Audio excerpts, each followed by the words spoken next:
Hi, everyone. I'm delighted to introduce you to my next guest, and I'm sure for anyone in business and in sales will find today's discussion absolutely fascinating. Brian was the number one earning advisor in the UK for 8 years and number one earning advisor across two continents. He's also a number one best-selling author. Brian earned the ability to retire at just the age of 38, moving to Portugal and achieving his lifelong ambition of becoming Mr. Universe. After 10 years in Portugal, living a fantastic lifestyle, unfortunately got divorced and, as Brian put it, made Donald Trump's divorce look like a pleasant tea party. Brian went on from multimillionaire to living on credit cards.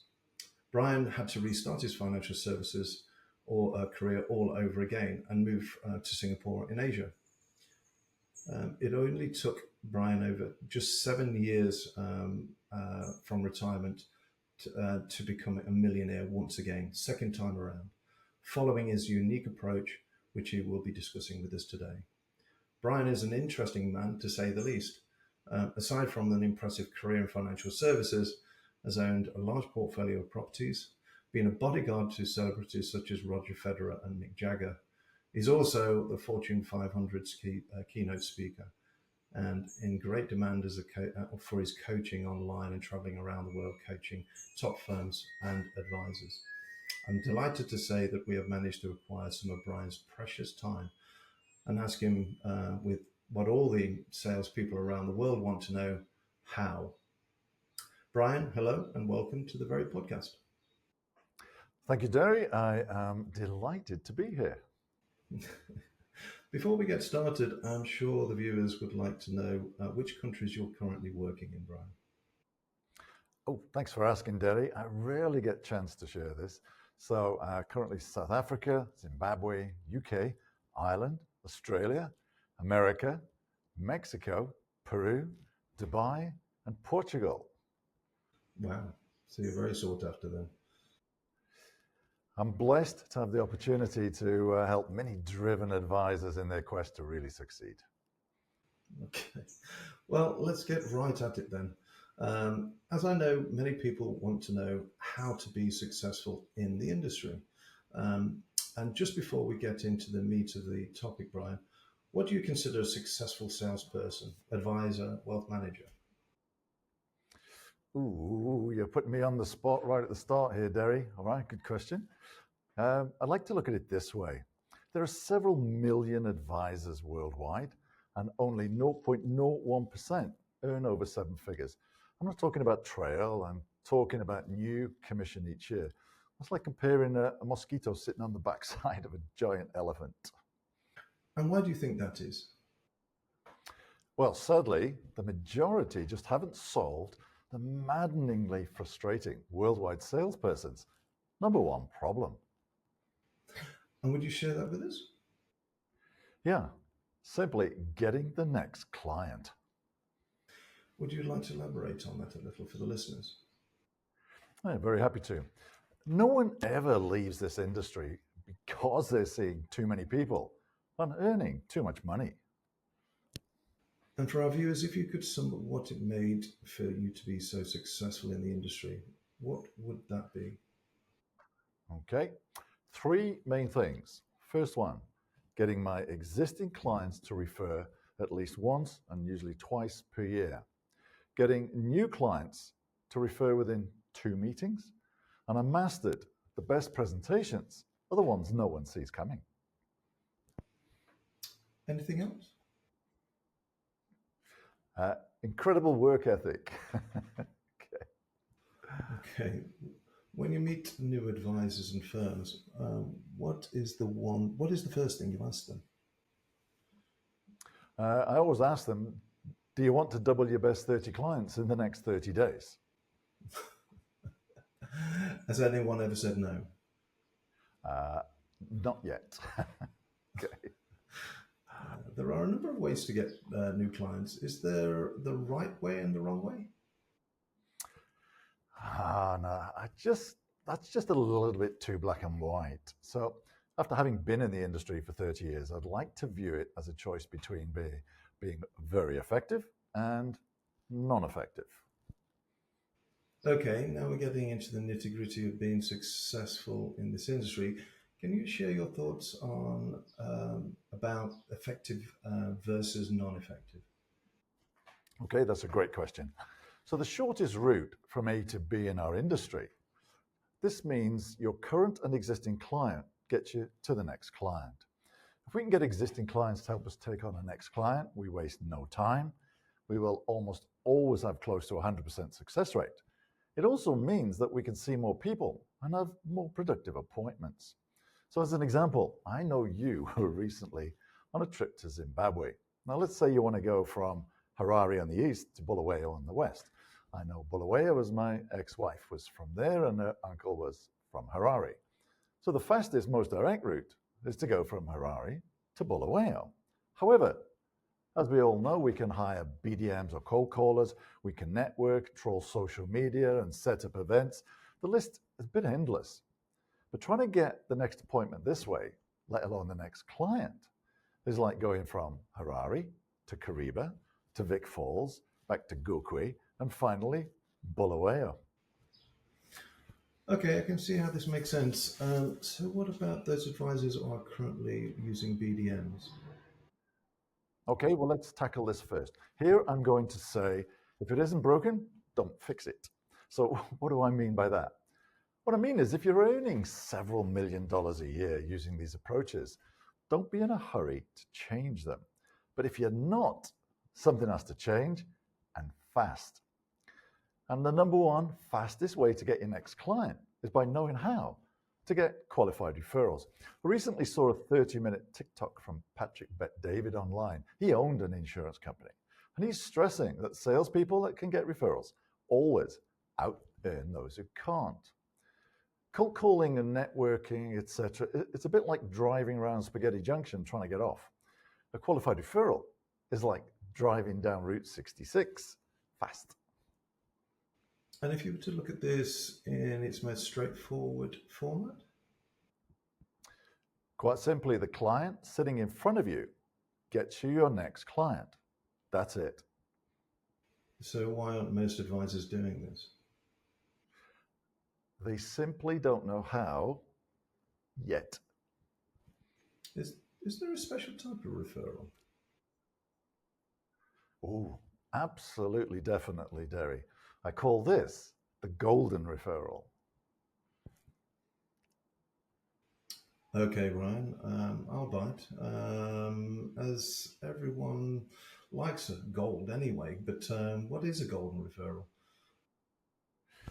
The golden referral is where you've positioned and primed your existing client in such a way that they call the person they want to refer to you and hand you the phone. Your job is simply to book them in, and if ever there was a 100% guaranteed sale, this is it. Okay.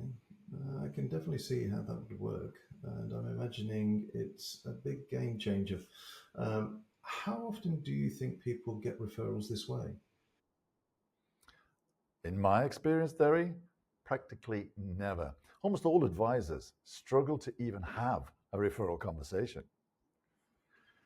So, did you ever get into cold calling, networking, etc.? Good heavens, no. Okay. And why is that? Well, I just assessed that they were a waste of time if I really wanted to master this business. Okay. For our viewers, can you clarify your thoughts? Well, my observation is, and this is how tough cold calling is, no advisors cold call. They hire someone else. Now, I was terrified of cold calling. I wasn't going to do it. And I wanted to control my own income. You see, if I relied on a cold caller, they would control my income. The industry stats and firms I've worked with confirm this. It takes approximately 100 calls to make perhaps 10 appointments. The sales success ratio, on average, of these 10 is about 10 to 20%. And the advisor or salesperson still has to attend these 10 appointments for an average of 1 to 2 sales. Even if this is seen okay, for any salesperson wishing to really excel, the amount of time wasted is a disaster. And networking is even worse. Qualified referrals is or should be a 100% success rate, no wasted time.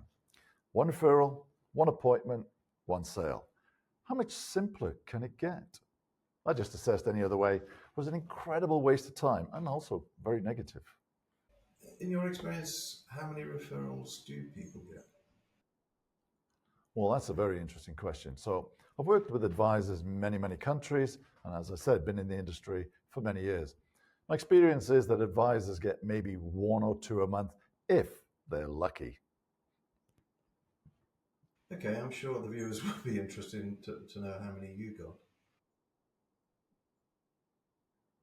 Ah, this is one of the first questions I get asked when I start working with firms and advisors. When I had my system fully up and running, I would have 1 to 2 qualified referrals booked in per day for a full 2.5 weeks ahead. Wow. Okay, that's different. And what was the outcome of that? Uh, Sale a day. Wow. And other outcomes? Guaranteed big checks every month, total control of my business and income, total control of my time, and lots of restful sleep. Yeah, I can imagine. Anything else? Yeah, well, you see, when your money is no longer a worry and you could basically retire that day if you want, you move into the I'd like your business, I don't need your business mental state, which, as anyone with money will know, sales actually become even easier then. Okay, this is getting to the core of how to really be successful and very effective with your time, of course. So you just asked over your clients to refer to you. They all did, and hey presto, you were at the 0.01% club. I wish it were that simple. Did not work at all like that at the start. So when I first joined the industry, I was taught scripts of what to say, and I never liked any of them. And yet, even today, I meet firms and advisors, and they're saying the sort of things that they were taught like 20 years ago. And as the average number of referrals is still 1 to 2 a month, clearly this approach is still not working. So I did a huge deep dive into the psychology of why someone would refer and what was the best thing to say, show, and do that would be needed for clients to willingly refer. Okay. Hmm, okay, that makes sense. Before we get into how to get referrals, I'm sure many of the listeners want to know your thoughts on this question anyway. Can anyone learn to be successful in getting referrals? Great question. The answer is yes. Really? That easy? You're on fire today, Derry. If they are prepared to learn how. No one can fly a plane until they learn how, or drive a car until they learn how, and just so on.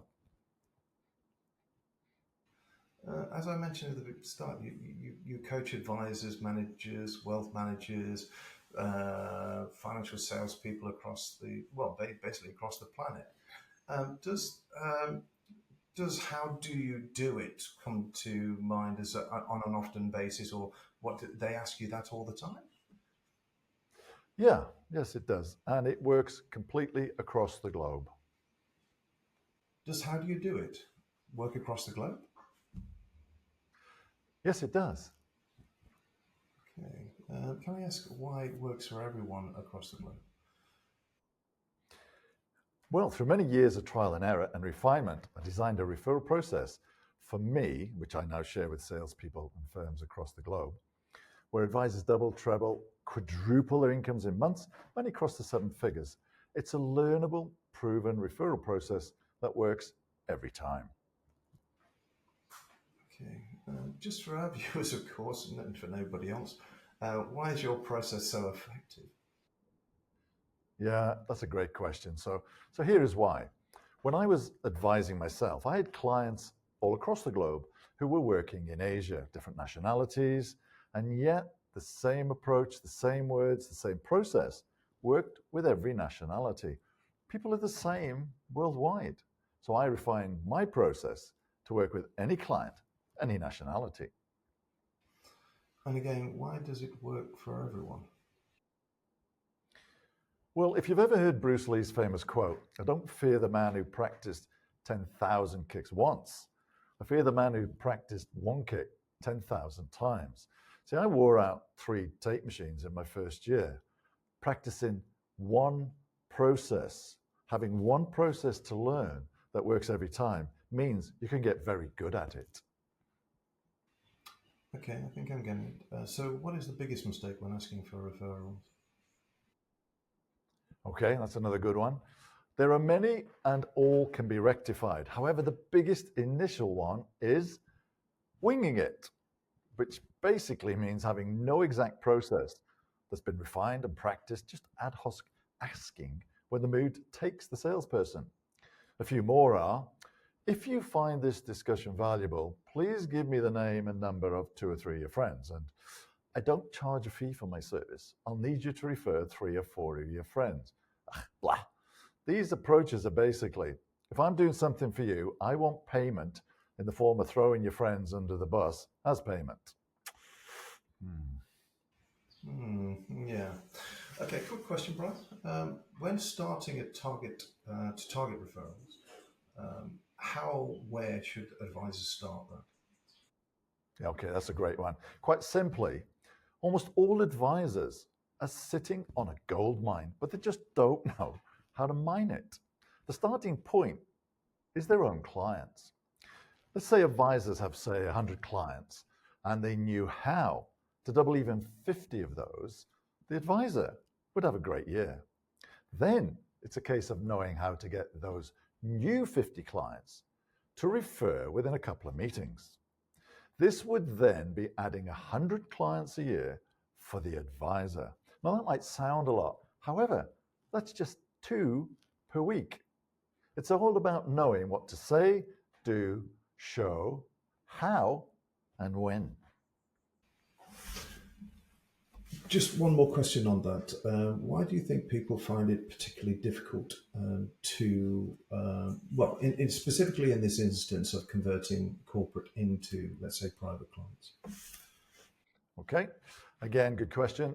Advisors I've coached across the globe generally experience the same fears, such as I may upset the client, I might lose the corporate business, so let's leave things well alone, and usual thoughts like that.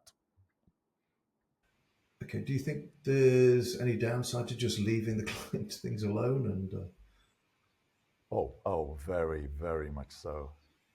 And why is that? Well, quite simply, every one of your clients is someone else's prospect.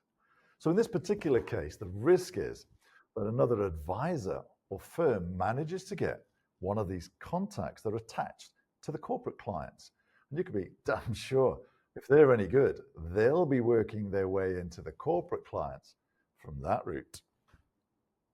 From our discussions, Brian, I know that you like to think out of the box. And were there any out of the norm approaches you used to get to meet a prospect, for instance? Okay, I'll share this one, Derek. Bearing in mind, I always use my referral process 99.9% of the time. There was actually one CEO I was trying to see, huge company. The managing director and the vice president were clients of mine, and they were trying to get him to see me, and it was taking a while. So this is what I did. I said to the managing director, who is my client, I can tell his time is very valuable, like mine. So would you please tell him this? Tell him I will give him $500 for 5 minutes of his time. And I took out 5 crisp new $100 bills and showed it to the managing director. Of course, the managing director is looking at me like a bit odd, asking me, was I serious? And I said, yes. So I actually got to see the CEO, and I'd prepared about 50 questions to ask him in 5 minutes. No time to waste. He became a client. So I offered him the $500, which he refused, and I asked him why. And he said, I just wanted to see the type of guy who would do something like that. He had a big smile on his face. Fantastic story. Okay, yeah, that's a massive difference from the norm. And was it that easy? I wish. Absolutely not. Far from it. I've been through the trenches like everyone else. No appointments, no checks, low checks. Basically struggled day to day early on. Okay. And were there any defining moments there where things started to change? Uh, Very much so. And I think if we research successful people across the globe, almost all of them would be able to share that defining moment where things change for them. Okay. Would you like to share that defining moment with us? Delighted to. My defining moment was when I set my alarm to wake up at 4 a.m. in the morning to prospect the milkman. Now, in today's world, there are very few places where milkmen deliver the milk on your doorstep. But that was my aha moment. It's interesting. Yeah. Can I ask why? I was broke. No appointments, no people to see, no sales in the pipeline. I was just desperate. And that was your aha moment. Yeah, well, I'd left my professional career in teaching where life was very enjoyable. I loved doing PE all day long, which was my goal from when I was like 11 years old. I just hated being poor. So now I'm struggling to get sleep. I'm stressed every day. Many times I've got less money than the low teaching pay I left before. So I was actually emotionally and mentally pretty much in a hole. And very briefly, can you explain how? Well, I got out of the hole because I mastered getting qualified referrals from every client. And why did you, why did you choose this approach? Well, most people can sell. So if you see enough people, you can be really successful in this business. And I saw that the alternatives were cold calling, networking, trolling social media, plus others. What I also saw was the incredible amount of wasted time and effort trying to get to business with these approaches. It was awful. Would you care to expand briefly for the viewers, what you mean about that? Okay. So I sat back and assessed that if every client helped me take on one new client every 6 months, all my problems would just disappear out of the window. So let me share an example. If an advisor has even 20 clients, you don't need a lot of clients to kick off being really successful in this business. And let's just say in the first 3 months of the year, they double those clients, one from each, just one. Now they have 40 clients. Then in the next 3 months, they double those 40. Now we have 80 clients. And in the last 6 months of the year, those 80 clients double. We now have 160. And now we're getting to the crux of the problem. So far too many advisors, wealth managers, insurance agents just struggle with this, holding them back. So, do you think people should not use BDMs or cold calls? Interesting question. Here's my take on it. People join this industry to have control of their income. And the idea is sold that the harder you work, the better you get, the more you earn. It's all down to you. Having a BDM make your appointments, you've just handed control of your income to someone else. That didn't make any sense to me. However, if people are in the industry and callers are keeping them in the industry, that's fine. What is not fine is always relying on cold callers. These should be a stepping stone while you're creating your own success. And the fastest way from A to B is the client in front of you helps you get the next one. Okay, I understand that.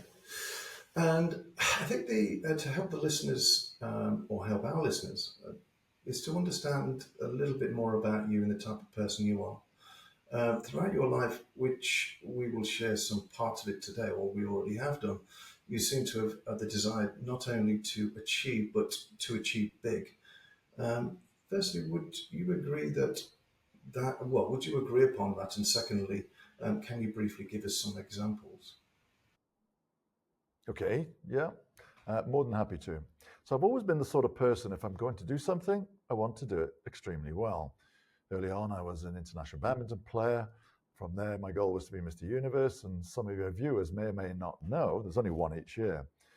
When I moved into the financial world, apart from the money, I just wanted to see how good I could be. It's been great chatting with you, Brian, and thanks so much for today. I know your time is exceptionally precious, so we do appreciate it. You're very welcome, Derry, and I've really enjoyed it, and I hope your listeners will too. I'm sure they will. But before we wrap up, is there anything or any advice or suggestions you could make to our listeners that you could just share some? Okay, I'll share just 5 quick points. First one is think in day-tight compartments. Don't think in terms of weeks and months. Think of going out and making the sale tomorrow. Second point, make a sale a day, no matter how big or small. You just feel successful. Third one, clients will refer you once you know how. Be passionate about finding out how. The fourth one is you might be really good in your office or area or whatever. Don't be a big fish in a small pond. Target being a big fish in a big pond. Start, if you're at the top of your office or your company, start trying to be the top in your country. Think bigger. And lastly, do everything you can to be a member of the elite 0.01% club, earning high 7 figures. Don't settle. Really good advice. Thank you very much, Brian. You're more than welcome. Working with Brian and Brian and I have been in communication and talking about this for some time, and I truly believe that this is going to give a cutting edge to all of our advisors across the board, that's existing and new advisors.